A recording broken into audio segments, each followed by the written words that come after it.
no questions, then we'll get right into the topic today. The topic that we have been talking, we spoke about seva as an option last time. What is seva? What is the purpose? Why do we need? How you do it to, how, when, where, what, right? So we covered all those aspects of seva. So now, what am I doing? Why am I doing seva for? For my own realization, for my own truth. Whatever I'm doing, whether it is a ritualistic activity, whether it is a divine work, whether it is something in a very devotional way, deep devotion or faith, or anything I'm doing deeper inside as my journey, whether it is meditation or samadhi or whatever it is, the ultimate goal for all that what we do is to know the truth. The truth that is very, very simple, that which gives you the ability to know who you are, and that which tells you that what you are is what is out there. There is nothing different. To have that realization, to firmly believe in that and stick to it forever and ever in your intelligence, that is truth. In a simpler terms, the masters talk about this truth as something that when you know that I, when you understand the I, and when you know that as experience, that I is none other than your soul, your Atma, then you are enlightened. That is truth. The moment I say I today, I will look at my body, I look at my mind, I look at my identity, my name, my fame, my power, my relationships, my work, my wealth, everything that's to do with I resonated, which is a body-mind phenomena. For me to transcend beyond my body-mind phenomena and understand the real nature of, the true nature of I, is what is enlightenment, the path of enlightenment. Every one of us, when we start to look at it, I want peace, I want happiness, I want this, I want that. Everything in the world, the pleasure that you are looking for, you can always get it. It is all mind created. It is all universe given to you. You have the right to ask anything what you want from universe. But we have to understand, whatever you are asking, whatever you are getting bonded. Whether we know it or we don't know it, I am putting an intention out. That intention is binding me for the eternity. Until I realize and transcend that intention, I will continue to be bonded to that intention. That is the true reality. Whether I like it, I don't like it, I know it, I don't know it, it doesn't matter. That is how the nature works in relevance of truth. So the more and more you start to do deeper meditations, we will slowly start to realize there is no point in asking for any intentions. There is no point in looking for things that you wanted to manifest, because everything, whatever is manifesting, is at its best, because that's all manifested by the divine power. This entire universe is operating perfectly in this very moment, with flawless right now. But I do not see that. The reason why we do not see it is because our mind is filled with a lot of trash, right? I have a lot of doshas, mala, vikshepana, avarana. The scriptures talk about a lot of different type of doshas, right? Ishatraya. It also talks about Ishatraya. Dharesha, Putresha, Dhanesha, everything that I am to do with, I have the power, I have the money, I have my family, all that is also a bond, right? Ishatraya. These things will always pull us back into the worldly affairs. As and when you are engaged in these worldly affairs, you lose your status as who you are. What is happening in my deepest state of sleep, what is happening in my waking state, what is happening in my dream state, I am not able to correlate them together at any given point of time. I am leaving that in my waking state, whatever I am doing, I am thinking that that is truth. In my dream state, whatever my mind is going through, the drama, I am thinking that is truth in that given point. In my deepest state, I am losing everything of Maya, and I am becoming one with myself or the soul, but I do not have the recognition of it. I don't remember, nor I am conscious. I don't even understand what is going on. And then when I wake up, I start to look at myself and start to question the very thing what I left off the day before when I was about to get into the sleep. So what is happening is every state that you are in, except for the fourth state, which is the reality, all other states we are always in, and we tend to forget the other states. You are in the waking state every day in your 24-hour cycle. If you really look at it, you are going through your waking state, you are in the dream state, you are in the deep sleep state. But yet, we don't bring them together and understand what is happening. State after state, day after day, week after week, month after month, year after year, until we leave the body, we are experiencing it, but yet we are not there yet. The reason for that is my mind is not pure yet. Those who have not realized truth, those who have not understood the value of truth, those who are not in the path of truth, scriptures are saying that their mind is not pure. Only a pure mind is allowed to enter into the kingdom of truth, which is kingdom of truth is nothing but kingdom of God. Irrespective of what religion you follow, what type of process you do, what type of technique you try to embed in your journey, it doesn't really matter. Ultimately, truth is only one. I am that I am. Until I have that experience, I will be given bodies. I will have to come to earth again and again, until I transcend that. One of the main reasons why we are taking birth, this is a fundamental to everything what is happening.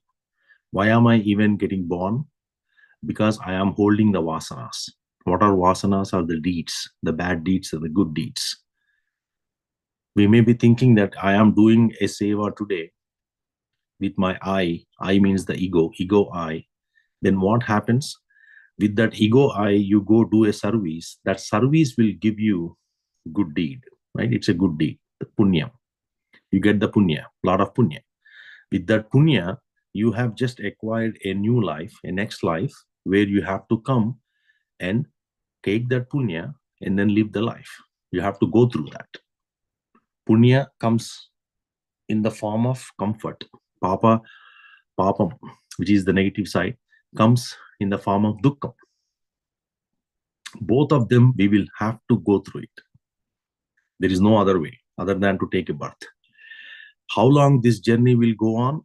So long as your mind starts to get into its soul journey, so long as you start to realize that there is a circle beyond this karmic process, until that time, the bodies will have to come and go.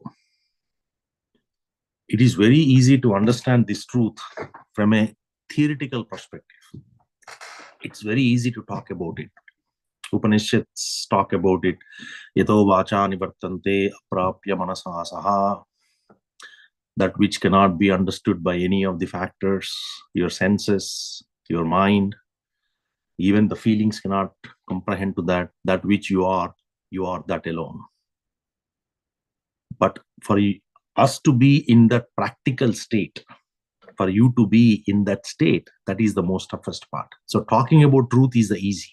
It's very easy. But being in truth is the most difficult thing. There are only two things in the truth. There is nothing much. It is very, very simple. The scriptures talked about this truth as a most simplest thing that happens every day in our lives. One thing is when you say I, you are Atman, you are soul. That very soul, Mamatma Sarvabhuta. That's it. The second aspect to that truth is whatever you are, everywhere, that is what it is. There is nothing else that's out there. You think you are soul? That very soul is everywhere else. When I talk to you as you. When you talk to me as you. When we both look at each other, we say ourselves I. It is between the I and you. The I has the same soul, the you has the same soul. When we understand this reality at a behest of everything, what you are seeing, then you are enlightened. This is the goal of every living being that is coming to the earth. And why am I doing meditation? For this reason. Why am I doing puja? For this reason. Why am I doing yajna? For this reason. Why am I doing japam? For this reason. Any kind of, why are you even going to temple? For that very reason. Tell me one individual in this world who will say that I don't want happiness. Tell me one individual who will say that I don't want peace. We will never find that. The reason for that is very simple, because you are that. When we say soul, when we say self, the attributes of that soul and self, which are inherently, inherently connected, is the peace and happiness. It is like fire having the heat. It's like water being the cold. You cannot separate that. It's the very nature of fire to have the heat. Similarly, the very nature of truth or the self or soul is peace and happiness. I am going into my deepest state of sleep every day. And then when I wake up, I feel, oh, I'm so relaxed. I'm so peaceful. I'm so happy. But I cannot explain it because I'm not conscious of it. So whatever I'm going through in my deep state, if I'm able to bring that in my waking state, that is truth. So it is for this truth that I have to go sit with the masters. I have to go read books. Each of us, in our own journey, we'll have to go through this at our own pace, at our own capacities, at our own practices, to figure out how do I get to the truth. The more you think about it, the faster you become it. Because we also need to understand the truth that you are seeking is not something outside of you, that which you are already there. You are that. What you are seeking for, you are already that. You have just lost the identity. You are trying to bring back the identity. For that, what needs to happen is you need to go deeper inside. The more and more you go deeper inside, the faster the revolution will be. The truth, when it comes out, it is not coming out as if that, I am different, you are different. Now you are able to realize me. I am going to give you this power. I'm going to give you this kind of, Shakti to do this, to do that. It is not like that. The truth, when you realize it inside of you, there will be absolutely no change whatsoever in your external system, neither the body nor the mind or any activity. You're just there. That's it. It's like a flip of a coin, is what the masters say. Grandmasters are talking about it. It's a flip of a coin. You don't see any difference. But inside, the mind is no longer operating. What is operating? The heart is operating. What is the difference between an ignorant man and an enlightened man? If you really look at it, the difference is only one. The ignorant man, his tongue, his tongue, his heart is in the tongue, right? What happens with the ignorance man is he keeps talking,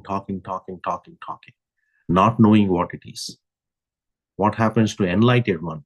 He only talks when there is a need to talk. Otherwise, only in that silence, he will always be giving that vibrations. What is the most prominent difference? They both have bodies, they both have living standards, but the body level activities that you see from an enlightened person, they only transcend in the journey of that requirement. My body needs to take a bath, my body needs some food, my body needs some water. That is all an enlightened person's body mind will function. Unlike an ignorant person who has so many intentions, so many thoughts of the past, future, present, everything. The entire samsara is being holded in his mind. For ignorant man, you will not see that in an enlightened person. Enlightened person thoughts are pure, are universal. They are unlimited. They don't have any limit. That's the reason when they manifest it, when they say something, it's manifest. There are two things, right? What you want to manifest, you try to work with the universe through manifestation and visualization. But the enlightened one does not try to do that. Enlightened one, whatever he says gets manifested because he doesn't have the mind. The mind that it is acting within him is the universal mind. Because of that, he is able to realize, he is able to be in that state, constantly vibrating. If we go back and understand some of these Upanishads, what they are talking about and why we need to have that knowledge of Upanishads, it's very, very simple. It helps us to understand how we have to get enlightened, the path towards it. What are the things, pitfalls? What are the do's and don'ts in this process? What do I need to do? What do I not do? How do I need to bring myself together? What are the things, if I do, I will suffer. If I do, I release, right? Everything they talk about in a master disciple kind of a format, it helps you to align, to understand what do I need to look for. In the Brahma Sutras, the first sutram that talks about adhikaranam is adato brahma jignasa.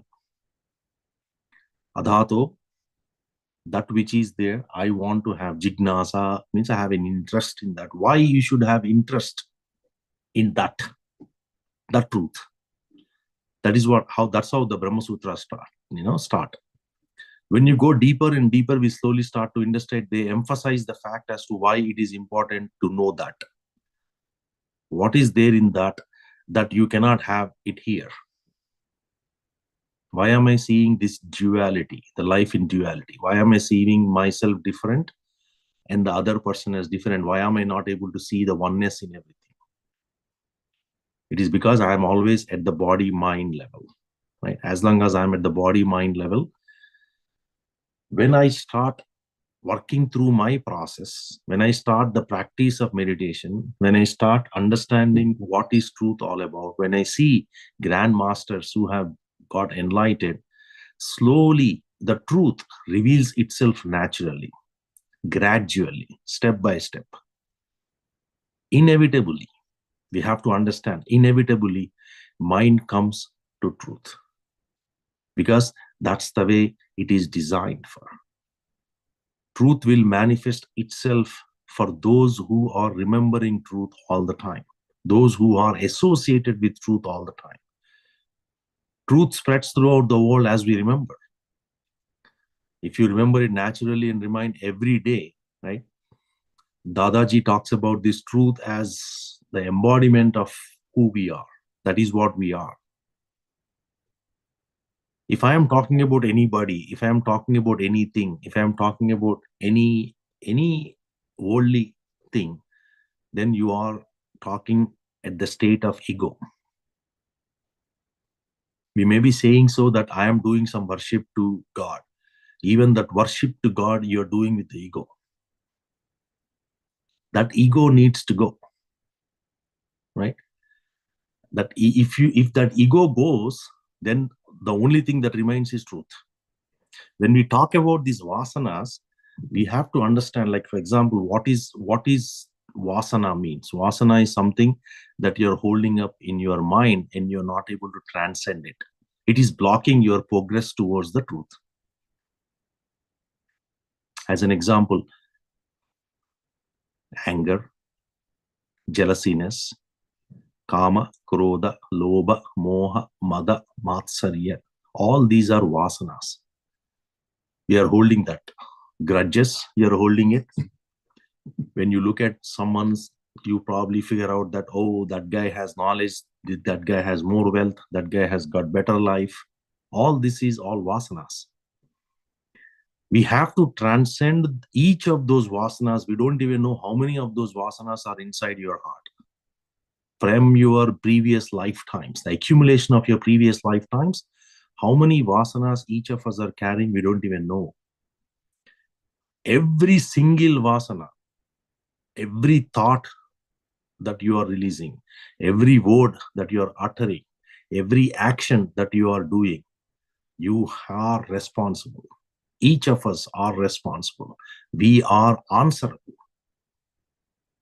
You will be taken back into it. What your actions are, what your words are, what you are thinking, you are responsible, you are accountable. You will be given all of that back. Universe never keeps anything pending. You get what you deserve. Why? Because of vasanas. Why am I thinking otherwise than truth? Because of my vasanas. What am I trying to do? I'm not trying to transcend. Why am I doing meditation? To let go of those vasanas. If I don't do meditation, if I don't do prayer, if I don't do anything, what happens? Those vasanas will stick. When your vasanas will stick, what happens? Mind will go dirty. Mind will be impure. With the impure mind, you create more karma. It's as simple as that. And it is very natural to happen. So the more and more I start to look at this aspect as to how do I need to get to truth, I got to let go things. I have to forego a lot of things that I have brought myself with my mind, with my body. Because I think I am the one. I think I can talk better. I think I know I'm wealthy. I think I have got a good position in society. You know, there's like so many identities that we carry with us. All of that culminated at a point, or the starting point of all of that is ego. It is because of that I ahankara, aham kartaha ahankara. That is the source of every problem. All these vasanas are coming because of that main vasana called ego.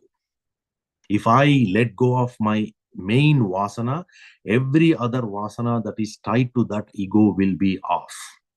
At which point your mind has nothing to stay other than go to his natural home, which is your heart.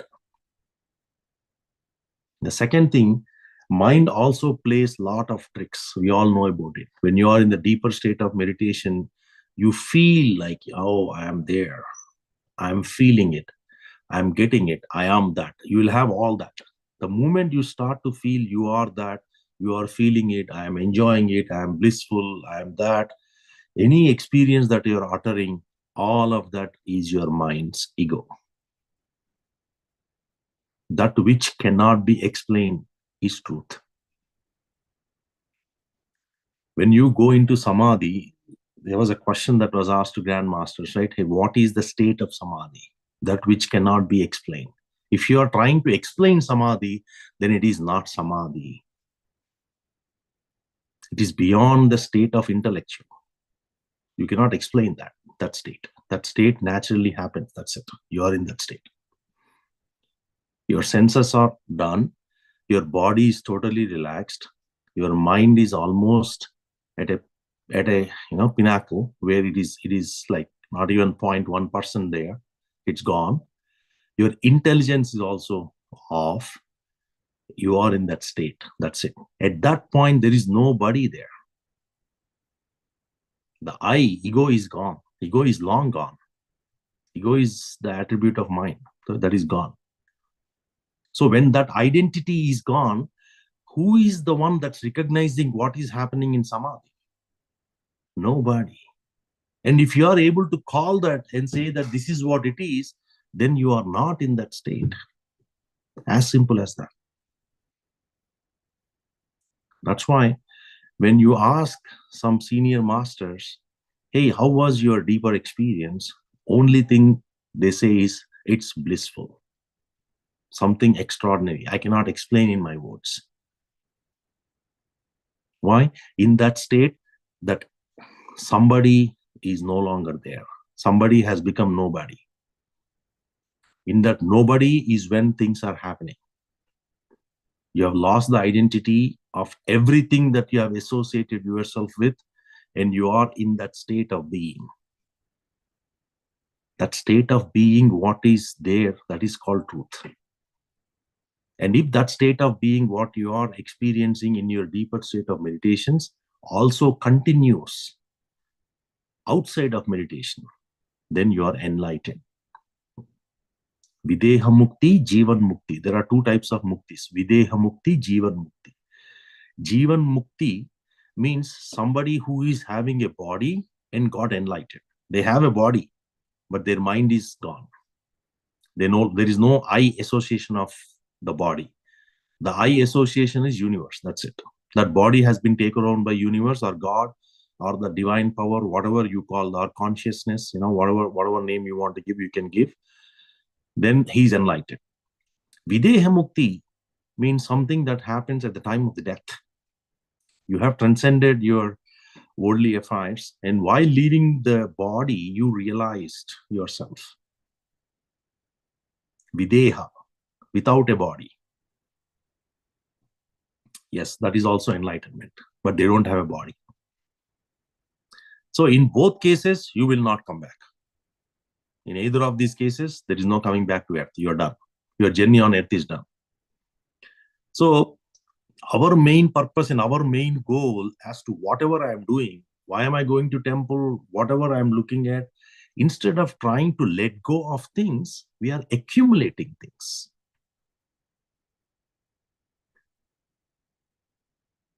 Can any of you say, why are we accumulating things?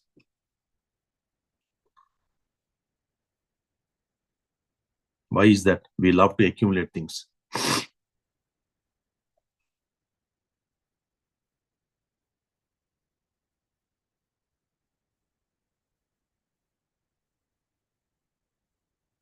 Right. It will be good discussion. Attachment. Good. Attachment is one way. Yes. What else?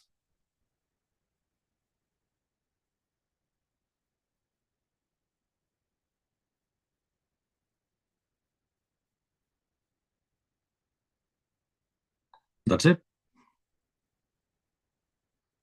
The I. The I factor. Yes. Ego. Yes. What else? Think about it. You will get a lot of.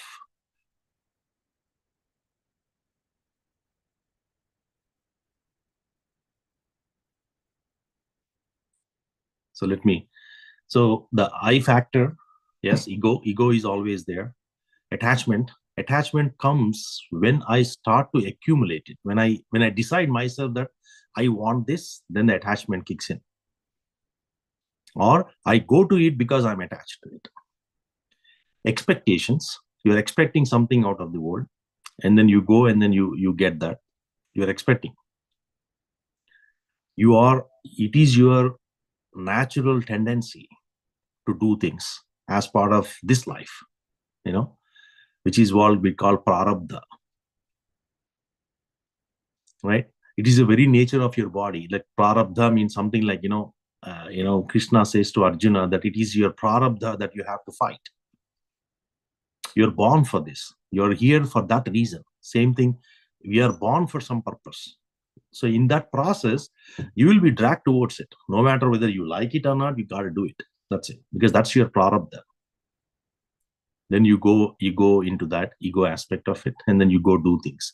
Whatever I am doing it, if I am doing with my I factor, then that is binding. That means that whatever comes out of that I, whether I am doing it in a good, intention, or I am doing it in a bad intention, whether I am doing it in my mind as a thought or thinking, whether I am doing it as a word, talking,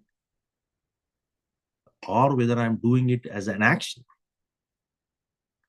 I will have to get it back. That is the universal loop. So no matter how you look at it, whether you are thinking about it or talking about it or doing about it, you will get it back, whatever you do. So what grandmasters and what scriptures are saying is, why to do anything else other than the truth when that is what it is going to be? Right? When whatever you think, whatever you do, whatever you say is what is going to come to your life, then what else is there for you to do anything else though, other than you hearing it? There's nothing else. So what masters are saying is, why not think about truth, talk about truth, and live in the truth. Try to live in the truth. Then truth becomes a natural state of you. You don't have to go anywhere to know the truth. You don't have to leave your family. You don't have to let go of everything. You don't have to give up or sacrifice things for yourself. All you have to do is be in that. Instead of trying to let go things, the other way to look at it is hold on to that one truth. That's it. That's another technique. I can say Nayiti, Nayiti, Nayiti, Nayiti. This is not it. This is not it. I don't want Kamam. I don't want Krodham. I don't want Lobham. I don't want Madam, Matsaryam. All that I can say no, no, no, no, no, no, no. And eventually everything is no. The only thing that is left out is truth. I can live that life, or I can be in the truth and set that negate everything else. That's another way. Top down, bottom up.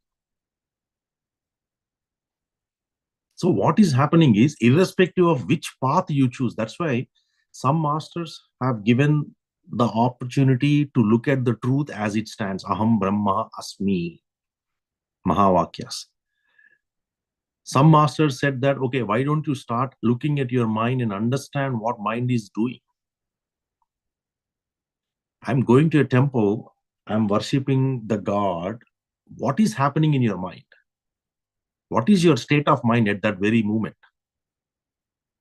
Is mind accepting the divinity within that idol that you are looking at and thinking that that idol is the one that's saving you? Or are you seeing that very thing, what you are, also in that idol? That consciousness, what you are carrying with you as truth, are you able to see that very thing also in that idol that is in front of you in the temple? What is your state of mind?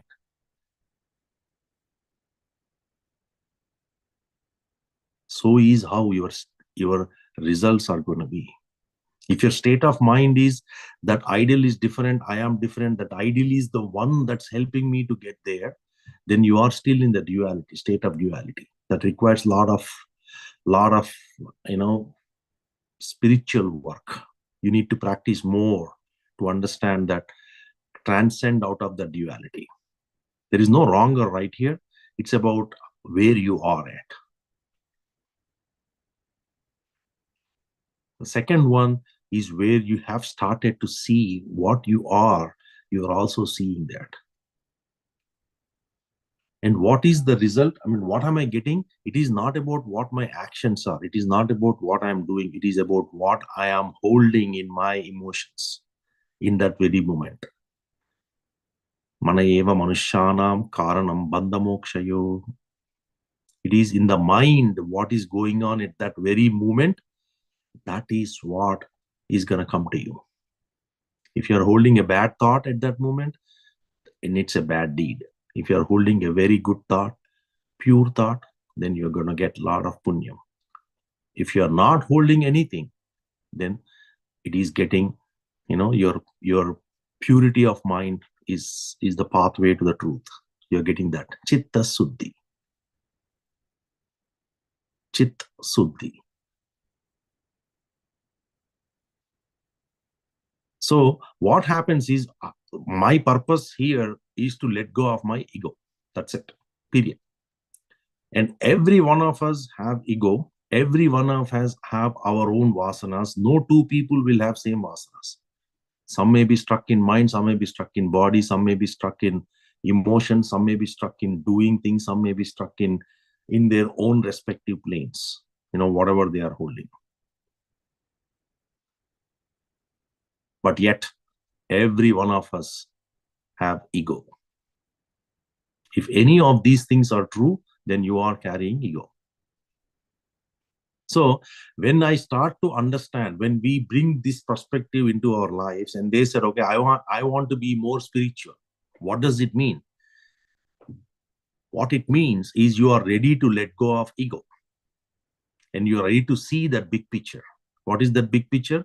The universal I. Not the limited I.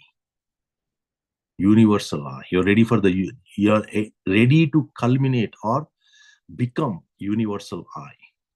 it requires lot of attention, lot of discipline, lot of priority needs to be given to that for you to become that, because every second the mind is active. It is like you are in front of a snake trying to survive. It's very difficult. You are in front of a poisonous snake and you're dancing. How long you think you can distract the snake? It is going to bite you at any given point. That is the state of mind. The first thing every one of us have to accept, irrespective of who it is, if you are following truth, that we have to understand it is our mind. My mind is my enemy. Your mind, it is because of that mind we are not able to see the truth. It is not because of outside.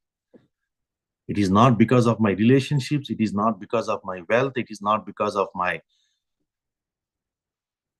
properties or whatever my work, my social status. It is none of those things. Even my family has nothing to do with me being with the truth. It is only my mind.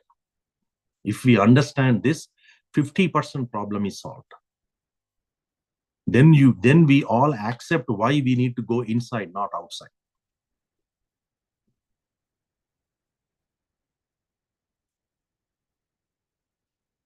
There was one example. One of the devotee went to Bhagavan Ramana Maharshi, and he said, I'm trying to do this service, right? I'm trying to do this service. And Bhagavan said, he who does service with ego is not actually serving. That's a very profound statement, if you can understand.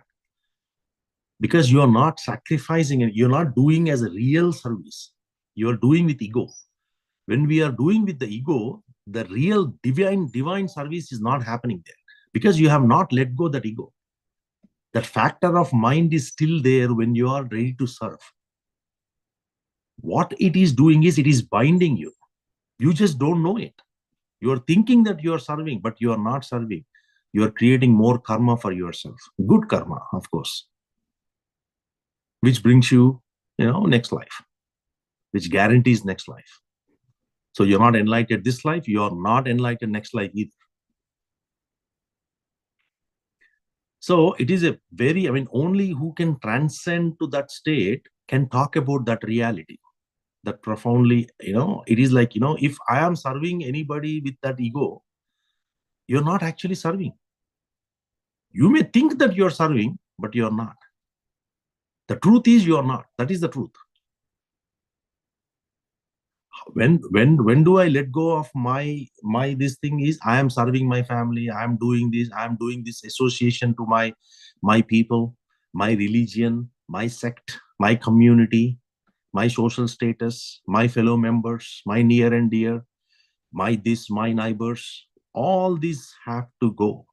There is no boundary for truth. The truth is eternal, ancient and immortal.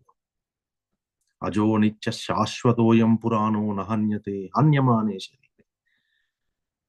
That which is ancient, immortal, eternal, and that which does not go away when your body leaves, that is truth. That is the soul. That is what we are talking. So if I want to get to that, I got to let go the factor that is holding me, not the other way around. I'm going to temple and sitting in front of God. God help me, and God has nothing to do. It is your mind that is blocking you from the truth. If you are thinking that the God is the one that's going to come and give it to you, he cannot give it to you. He does not have the right to give it to you.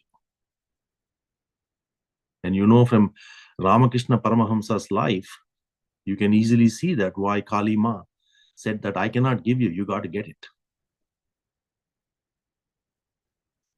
So the divine within has to call. That can only happen because everything that I am doing as an individual, as a person, my divine within me is watching me. It's witnessing me. If I'm not conscious about it and I do things mentally and I talk whatever I want and I do whatever I do, right? If my mind, my talking, my doing are not aligned towards the truth, you will never get the truth. You will never be able to realize the truth. Everything has to align towards the truth. Then only we get the truth.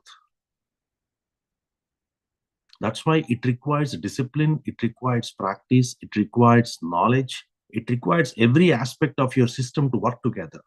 The senses have to start to see, right? Why am I not able to realize that? Who is the one that is seeing your seeing? My eyes are seeing here, right? I'm talking to you, my eyes are seeing all of you here. Who is the one seeing that my eyes are seeing? Inside me. That is soul.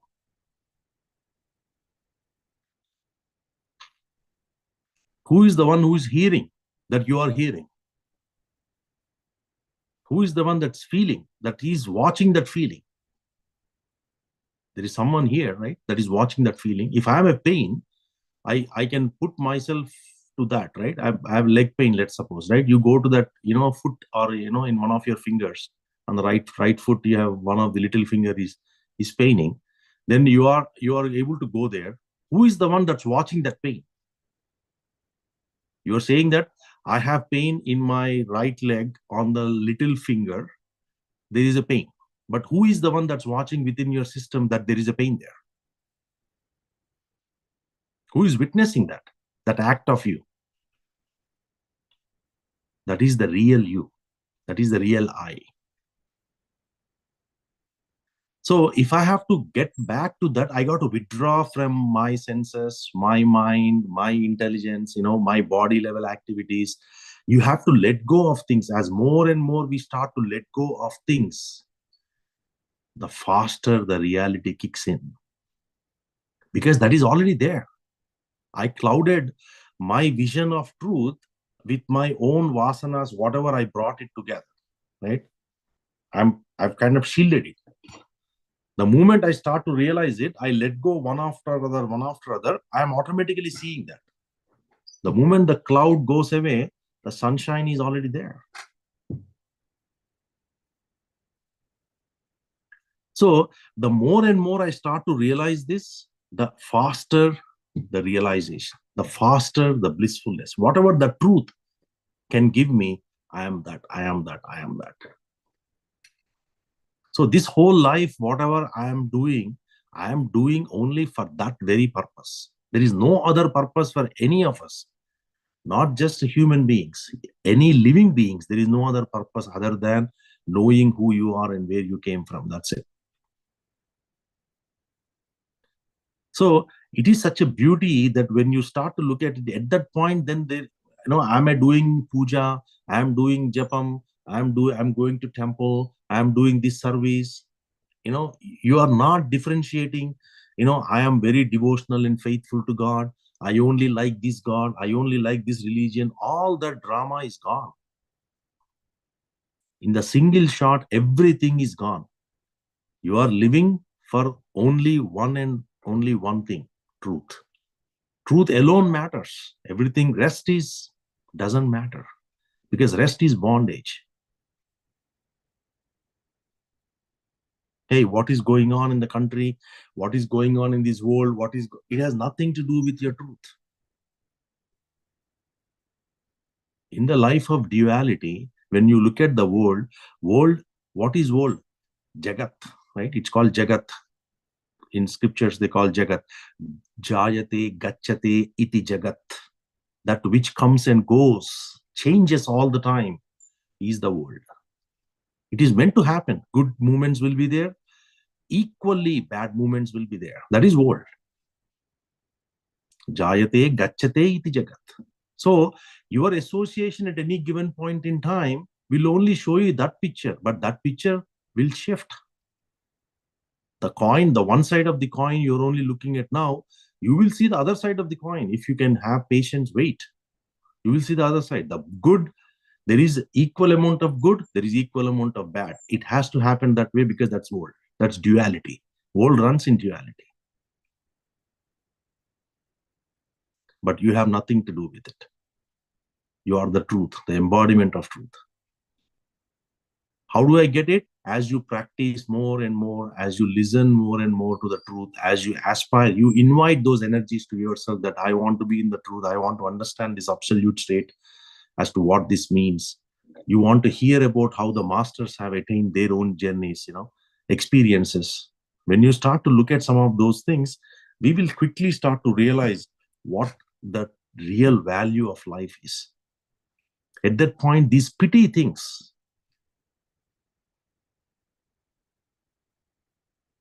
Vivekananda said, what can I say about the, little, chicken-hearted people and pity-hearted souls? How do they understand the value of truth? They will never understand the true meaning of truth is. Chicken-hearted people. You have to have the eligibility to understand the value of truth. It is because I do not understand the value of truth, I am not spending time to it. I don't see value of peace and happiness in my life. That's why I'm outside. Ramakrishna Paramahamsa, in one of his discourses, he talks about this. Right? It is not because that you are ignorant. It is because you don't understand the value of peace and happiness. What you are seeing outside, whatever that temporary pleasure that you are getting, you are thinking that is the happiness and that is peace. That is not peace, that is not happiness. That's satisfaction. It's a temporary satisfaction. We are confused with the words, with the meanings. Temporarily, see, if you are outside, it's scorching heat, 70 or 80 foreign heat, and then you come home, you sit under a fan or on AC, right? You feel very relaxed, right? You feel very comfortable. That is satisfied. You're satisfied. Oh, okay, I'm good. It's comfort. It's a luxury. That is not peace. That is not happiness. That can stay for 10 minutes, 15 minutes. Half an hour later, that very AC that was providing you that cold air, now you will start to shiver because you are sitting right in front of it. How long you can sit there? The very comfort that it gave you now starts to burn you. So what happens? You got to find alternate. That is not truth. That is not the truth. That the happiness and the peace that you get from truth is infinite. It is like bliss of ocean, always flowing. You cannot ignore that. I mean, you are in that state it is like pushing all the time, right? Just come out of meditation in a deeper level, you will start to feel that it's flowing through you. It's not even you, it is just flowing through you. Just that energy is like, you just don't want to talk. There's nothing to talk. You're just in that state. That's it. And if that state happens outside, that is what is the truth is all about. There is nothing to talk about it. So the more and more you give space in your life to this truth, you will start to see the shift in your life. The way, we talk about energies, we talk about, I have this intention, I want to manifest, I want to get that, I want to get this. The people ask, hey, is it okay to have intentions, or is it okay to work with the truth? The real essence of your life is truth. You don't have to ask, you are that. You just have to realize that you are that. Whereas intention, you have to ask. Why you are asking? Because of your ignorance. Why am I even putting an intention out there saying that I need that? Because I am temporarily blinded that God has no control on this, right? Or divine power that is controlling this entire universe is blinded on my thing, whatever your thing is, intentions. And you are asking for that. I need that. Help me out. Give me that. It is not because it's not been given to you. It is because you may not be destined for it. You have not earned the right to have it. Not everybody gets everything in life, right? So the more I get into the truth, slowly you start to understand the game of the mind. Oh, this is how my mind is. It is my mind that is trying to create this intention and holding me accountable for that intention to manifest it. And hence it is asking me to go outside and look for it. What are the avenues? Let me go explore. To get that, what all I need to do, let me go do that. Then at that point, you're not in the truth. You are with the mind. So mind always wins. Remember this one thing, mind always wins when you are putting intentions. It is a mind game. You are stuck in the mind game. Sankalpa Sahita Dhyana, Sankalpa Rahita Dhyana. Sankalpa Rahita Dhyana is truth. Sankalpa Sahita Dhyana is mind. You're playing with your mind. Or you can say other way around, where your mind is playing with you. It is not letting you go deeper.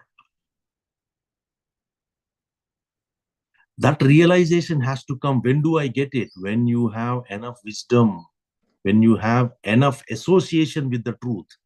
How much of your day are you spending in this truth? Inquiring about this truth, working with your mind, trying to understand what type of thoughts you are getting it. Understanding and going deeper in your practice to see how your practice is progressing on a day-to-day, week-by-week basis. Are you spending any time to look at all of that? The more you introspect your own work, the greater your ability towards truth will be. There is nothing for anybody to say anything. It's all a reflection of you. That's it. So, as and when we get this concept of truth, when you hear from true masters who have enlightened, what happens? Their energies are coming to you. They're kind of showing you, hey, how your mind is going to play tricks with you. And some will show you what the truth, the association of truth is going to be. What are the things that you're going to get? Every angle, there are like 1,000 different angles. Anantam, right? Sahasrara sthiti. Truth is Sahasrara sthiti. Sahasra in Sanskrit means Anantam. Infinite number of possibilities are there. You have to get to that only when you start to accept truth as it stands, because that is what you are. Any questions?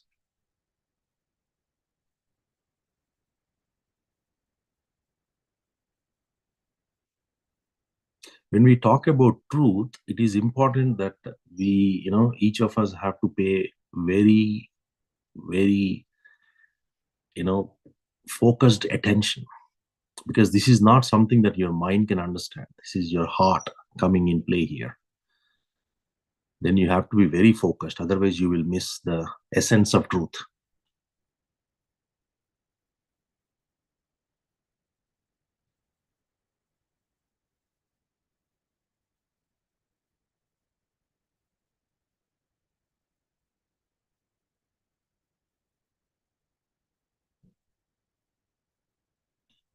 No questions?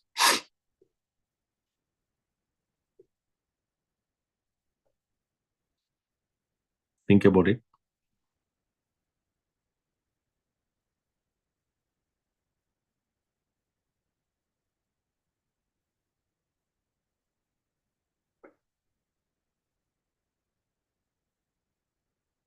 All right.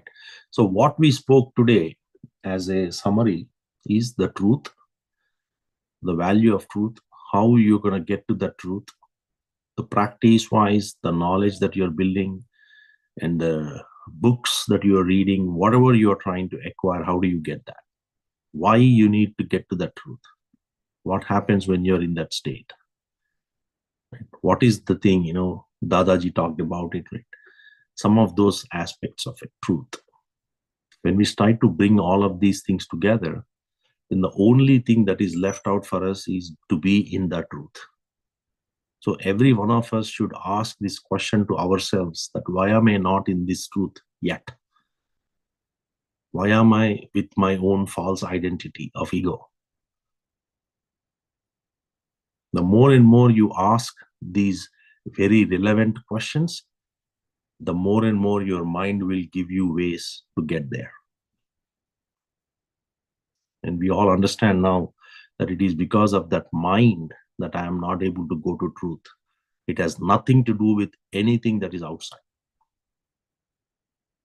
Nothing can take me to truth. I just have to annihilate my mind. Figure out a way to annihilate your mind. You are with the truth. Not sleeping the mind, not diverting the mind. I go to temple, I divert the mind.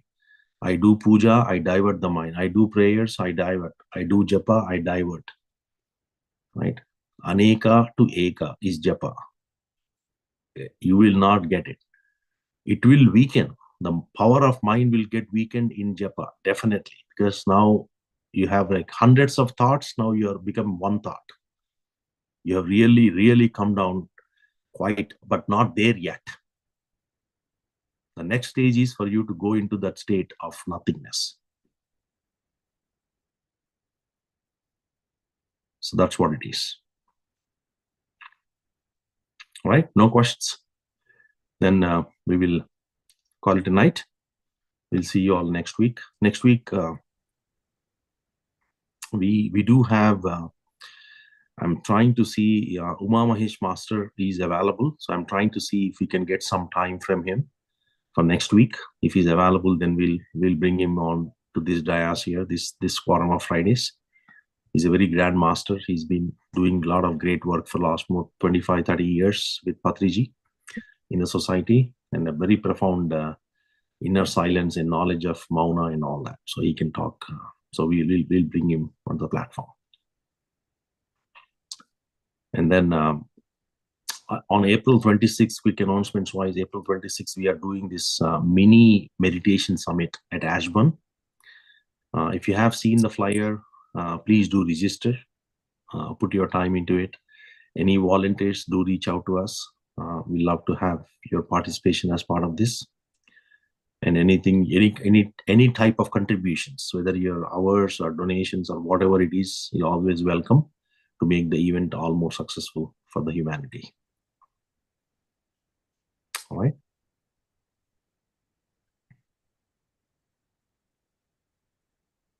Thank you, sir. Thank you, Master. Thank you very much. Thank you, Master. Thank you. All right. With that, we'll call it a night. We'll see you all next week or tomorrow for the regular meeting. All right. Take care. Thank you very much. Have a good one.